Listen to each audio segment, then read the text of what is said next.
It's March 22nd, 2021, and this is your weekly dose, where we chronicle the country's trek from pandemic back to normal.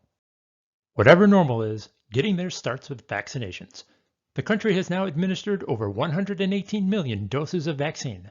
The number of fully vaccinated Americans is now up to 41 million people, but only 12.6% of the population is fully vaccinated, and experts say that number needs to hit 70 to 80% to reach herd immunity, the point where enough people are vaccinated that COVID cannot effectively spread. So how fast can we get there? Well, the CDC tracks daily vaccinations, though its data is about a week behind. This red line shows average administrations across the previous week. These numbers are sensitive to conditions. That sudden drop a couple of weeks ago was likely due to the winter storms that crippled Texas and the surrounding areas. The country is currently averaging over 2 million vaccinations a day, up almost 200,000 from last week. At this rate, the country would achieve herd immunity by September 22nd, 2021. But a lot can happen between now and then. And at this stage, keeping up that pace comes down to production. So let's start at production.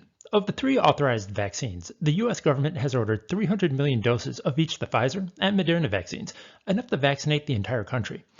The government has also ordered 200 million doses of the Johnson & Johnson vaccine, providing a third production supply to keep the pace of administrations up. To date, about 75 million doses of both the Pfizer and Moderna 2-dose vaccines have been delivered. The companies have committed to producing 100 million of each by the end of the month. Johnson & Johnson, which was authorized just last month, has only distributed 4 million doses of its 1-dose vaccine. The company aims to produce 100 million doses by the end of June. Having recently announced results from international phase 3 trials, Novavax hopes to release U.S. clinical trials in the spring and seek U.S. approval shortly after.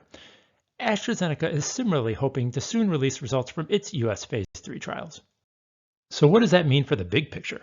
The immediate months following the first vaccine authorization were anticipated to be a period of shortage, but experts have also long projected that production would ramp up, leading to widely available vaccines by late spring. And that is exactly what we are seeing. At this point, 5 states, Alaska, Mississippi, Montana, Michigan, and Ohio, have announced that vaccines are now, or will soon be, available to all residents in the states older than 16. But what about under 16? Well, we still don't have an approved vaccine for children, but work is in progress. Moderna announced this week that it was starting trials on children under 12 and as young as 6 months old. The company had already started trials on children 12 to 17. At this pace, the country is on track to hopefully have vaccines available for teenagers by the early fall, and younger children sometime after. So is all this having an effect in the real world? Analysis indicates that COVID-19 cases have plummeted in nursing homes, which were part of Phase 1A in the vaccine rollout. Like positive news coming out of heavily vaccinated Israel, this adds further confidence that populations with a high ratio of vaccinated individuals can ward off COVID-19.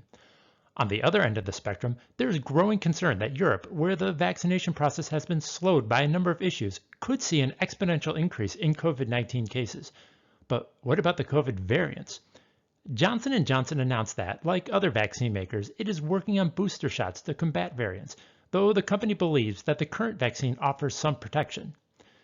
The CDC is now reporting 5,567 cases of the UK variant in the US, up 1,866 from last week. Moving to the South African variant, the CDC is reporting 180 cases in the US, up 72 from last week. Finally, looking at the Brazilian variant, the CDC is reporting 48 cases, up 31 from last week. While these numbers are relatively small, it is important to remember that reported cases lag actual cases of the variant. Overall, average daily COVID cases continue their downward trend, dropping by nearly 13,000. Public health experts are watching to see if the influx of young spring break vacationers and easing of mask restrictions will cause these numbers to increase. So what's next? Last week we noted the emergence of 2 major storylines as vaccines become more widely available: whether vaccinated Americans will grow reticent to continue COVID-19 mitigations, and whether vaccines will be mandated. The first issue was on vivid display this week as Senator Rand Paul and Dr. Anthony Fauci engaged in a fiery exchange during a Senate hearing concerning the need for vaccinated people to wear masks.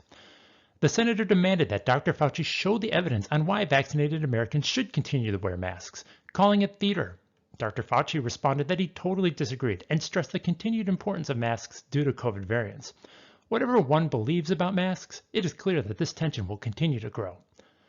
On mandates, Europe is now working on implementing vaccine passports to allow entry into European countries. Royal Caribbean is following suit, announcing that it will begin fully vaccinated cruises in June.